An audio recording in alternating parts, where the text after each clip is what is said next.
Kesubos Daf Aleph focuses on the halacha of kamli midrabim minei. If somebody does two simultaneous actions, one which carries a chi of misa, will be in the opinion of Rav Nechoni ben Akana, which is even if it's a chi of kares or a chi of misa b'dei shemayim, any of these three things, and at the same time, there's another simultaneous action, or that same action itself incurs a chi of mamon, where he stole something or he damaged something and he needs to pay for it.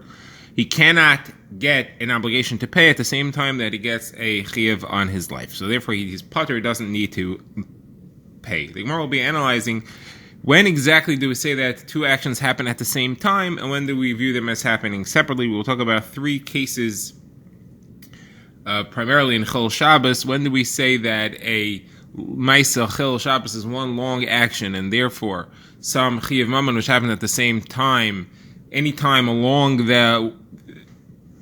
throughout that long action is all counted as happening at the same time? And when do we say that no, the Chil Shabbos happens in one specific instant and the Chiyuv Mammon may have happened at a different time? So the Gemara first begins by talking about a case that we've been discussing up to now. We said that Rav Chisda said that if somebody steals a piece of chaylev and he eats it, those are two separate actions which happen at different times. First, he steals the chaylev and is chayav to pay for it. Only after he eats it is he chayav kares, and therefore he is chayav for the two actions. There is no kamlei midrabim minei because they are not simultaneously. The Gemara says this would seem to be contradicted by a statement of Rabbi Avin.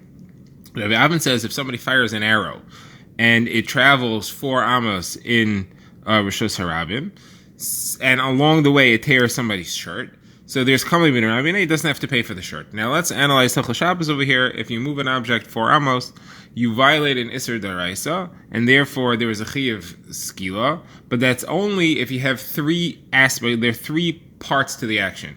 You have to lift up the arrow and set it traveling. It has to pass across either 4 amos or from Rishus Yachid or Rishus Harabim to Rishus Yachid. It has to transfer Rishus or travel 4 amos in Rishus Harabim, and then it has to come to rest. It has to land. You need those 3 things. What we call akira, that's when it starts moving. We call the transference when it moves from Rishus to Rishus or 4 amos, and hanacha when it stops moving. At what point does the Chil Shabbos happen? So the Chil Shabbos happens l'chora when all 3 actions are completed, or when you transfer from Rishus to Rishus. But you cannot say that the Chil Shabbos happens at the time that the arrow starts flying.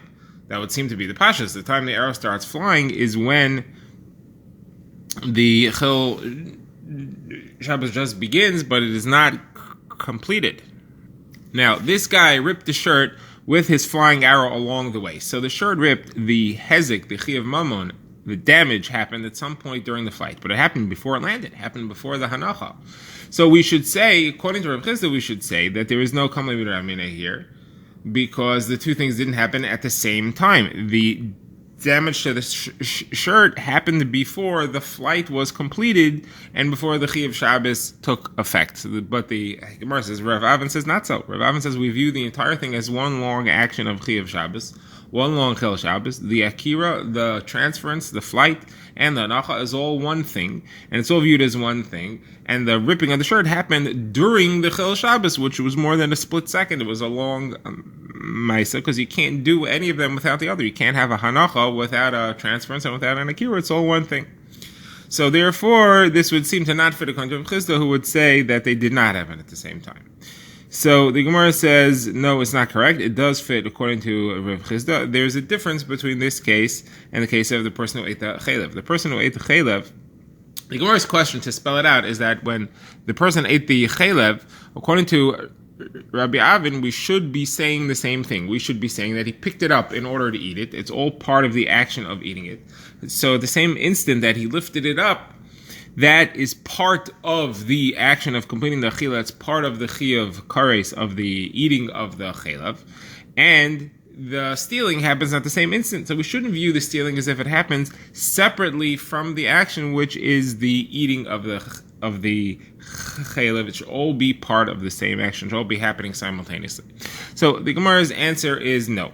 There's a very big difference between the case of the person who picked up chaylev and then ate it to the person who fired an arrow. The one who fired an arrow has to be viewed as one long action. First of all, once he fired the arrow, he can't get it back. It can't be reversed. Second of all, there's no way to be Mechal Shabbos by firing an arrow without doing all three steps. It's all necessary for the Chol Shabbos to happen.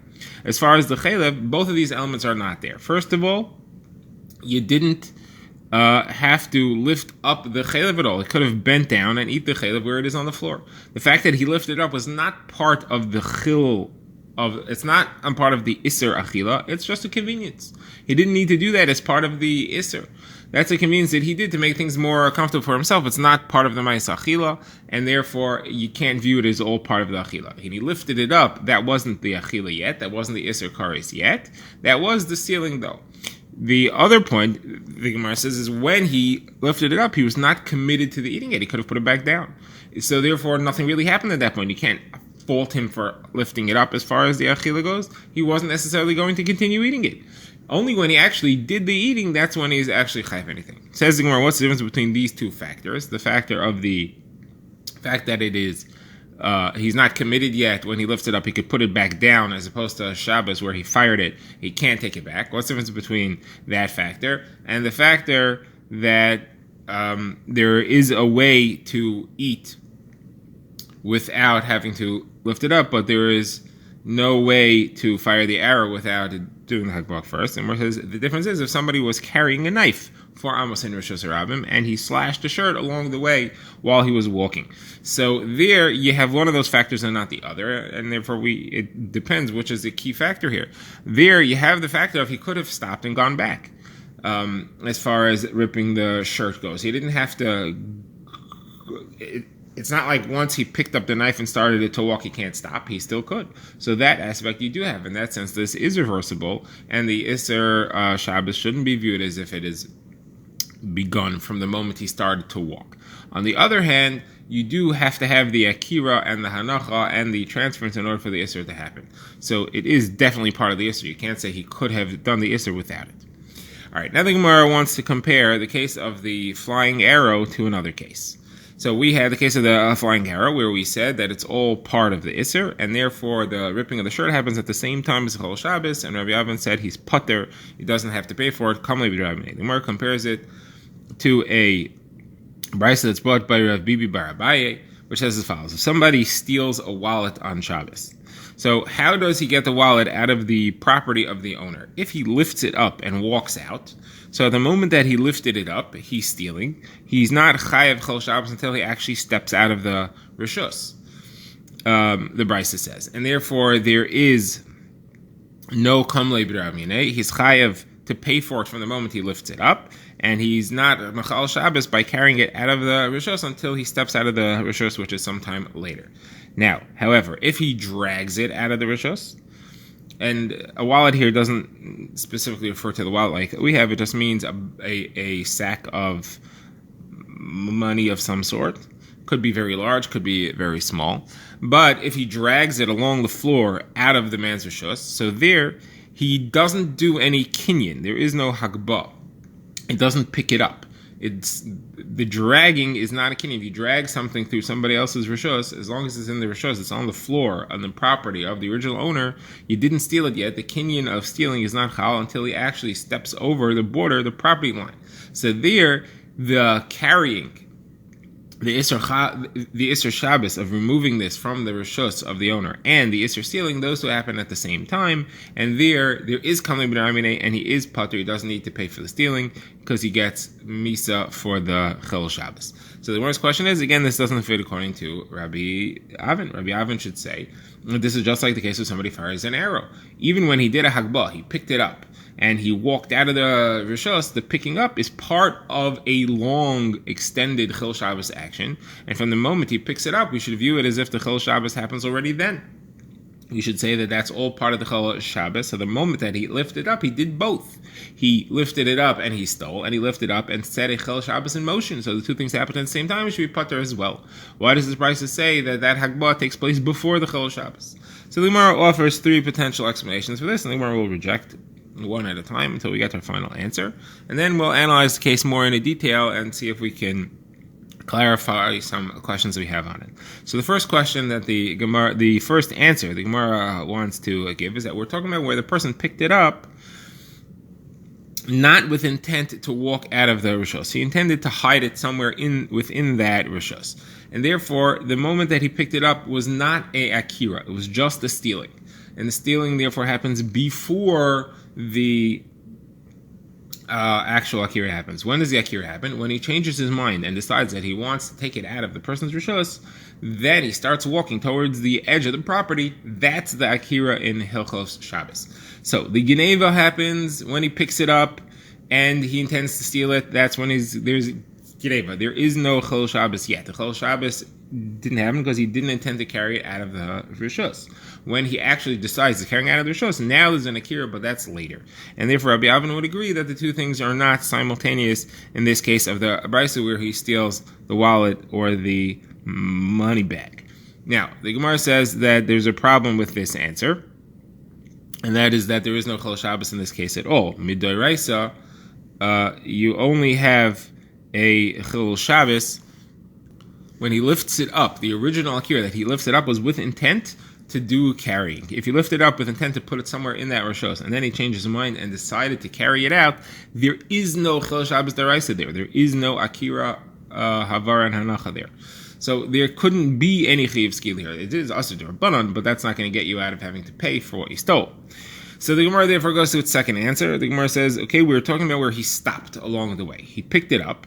He did a Hagba. There he stole. Then he stopped walking. He started walking, then he stopped. From the moment that he stopped, his original Akira ended, and that is not going to create a Chol Shabbos. The original Akira is not part of the Chol Shabbos because he stopped walking.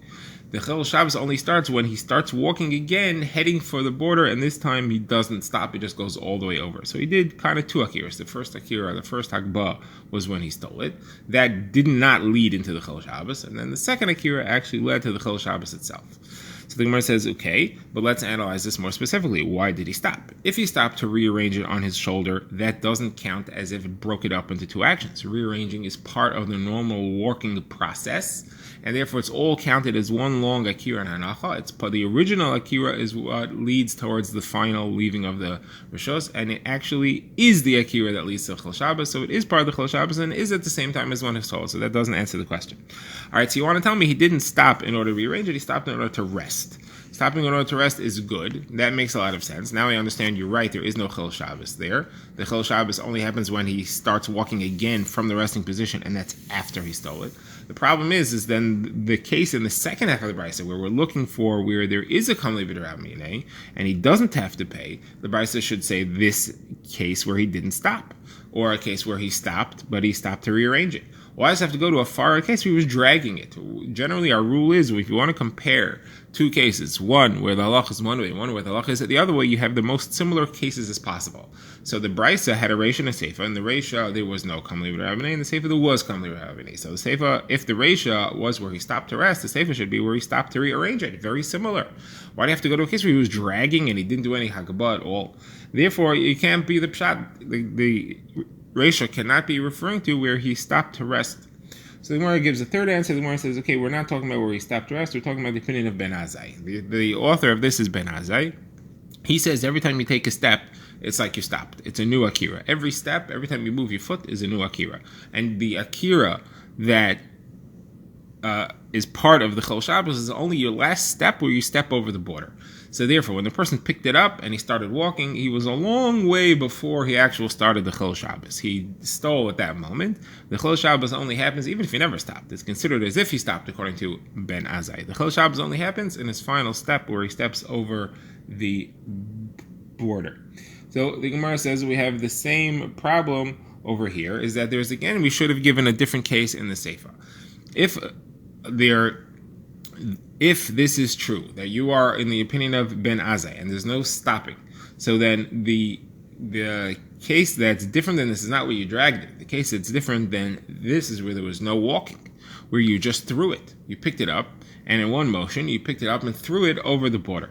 So why don't we talk about that in the Seifa? Talk about where he threw it, and therefore there's no stopping, and therefore the Akira happens at the same time as the actual Hagbah. Why do you have to talk about where we're dragging it?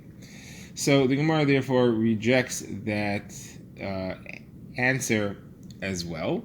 But the Gemara says, no, you know what? This one I can save. I can tell you why we didn't want to talk about where it was thrown. We want to talk about where it's dragged. And that's because where it's dragged is an extra chiddush. You may think that dragging is not going to be a chiyuv at all. Dragging will be viewed as a not normal way of stealing something. People don't usually drag objects out of the rishos, and therefore it's a not normal action. It's a not normal carrying. If it's a not normal carrying, then it's with a shinoi. There's no iser d'oraisa. There should be no kamle b'noimene at all because there's no chiyuv skila. The Gemara's chiddush is the dragging does count as normal, and there is a chiyuv skila. The Gemara says, okay, now we have to analyze this more specifically. Why is dragging count as normal? What are we referring to? If we're referring to a small object where it doesn't make sense to drag it, you should just lift it up. So then it's taka not normal, and therefore you should have no chiyuv d'oraisa. Otherwise, you want to tell me we're talking about a large object that is normal to drag, so there's no chiddush. So the Gemara says, okay, we're talking about a middle-sized object, and there's a chiddush that a middle-sized object is normal. All right. Now the Gemara says, let's look at this dragging more closely here. Where did you drag it to? You dragged it out of the owner's rishos. The owner had a rishos hayachid. You dragged it to where? The options are as follows. You dragged it into your own rishos hayachid. So you dragged it from rishos hayachid to rishos hayachid, or you dragged it into rishos harabim. Either way, we have a problem. If you dragged it into your own rishos hayachid, there's no chol Shabbos. It's from rishos hayachid to rishos hayachid. There's no chol Shabbos deraisa. Otherwise, you want to tell me you dragged it into rishos harabim? There's no stealing. It's not considered to be stealing until you drag it, until you bring it into your own rishos. Now, the Gemara is going to argue this concept later. This is going to be the subject of a machokes between Rav Acha and Ravina. But we're now working with the opinion of Rav Acha, who says that if you drag something from a rishus of the owner into rishus harabim, you didn't do a kinyan yet. You didn't steal it yet. It's got to go into your own rishus, or you have to lift it up. Dragging to rishus harabim is not stealing. So the Gemara, therefore, has a problem. Where did you drag it to? So the Gemara answers, you dragged it into the sides of rishus harabim. Now, rishus harabim is a main road, and it had sides where people didn't usually go. They were kind of borders. There were barriers set up to keep people in the middle of the street, not on the side, kind of like sidewalks. And the purpose of the sidewalks is that people shouldn't rub against the private property, the homes, and the fences that were there because they would knock it down. So those sidewalks, those side areas, didn't have a lot of people there all the time. But it was technically rishus harabim. When there was a big crowd on the street, people would overflow and then pushed into that area. So the Gemara says, though, that sidei rishus harabim, that's where you dragged it to. So the Gemara says, okay, but one second, you're not home free. We have to analyze what is the halacha of these sidei rishus harabim. Who do you hold like? There's a machlokes about sidei rishus harabim. Rabbi Eliezer says tzidei rishus harabim counts as rishus harabim itself. So then we're still not out of the problem because you didn't do a kinyan there. Elmayir the Rabbanon, they say tzidei rishus harabim counts like rishus hayachid. So then there's no chol Shabbos. So what are you talking about then? What's the answer? So the Gemara says no, it's the opinion of Rabbi Eliezer, and Rabbi Eliezer says that it's in rishus harabim in one aspect and it's a rishus hayachid in another aspect. It's a rishus harabim as far as the Isser chil Shabbos, because it is not considered to be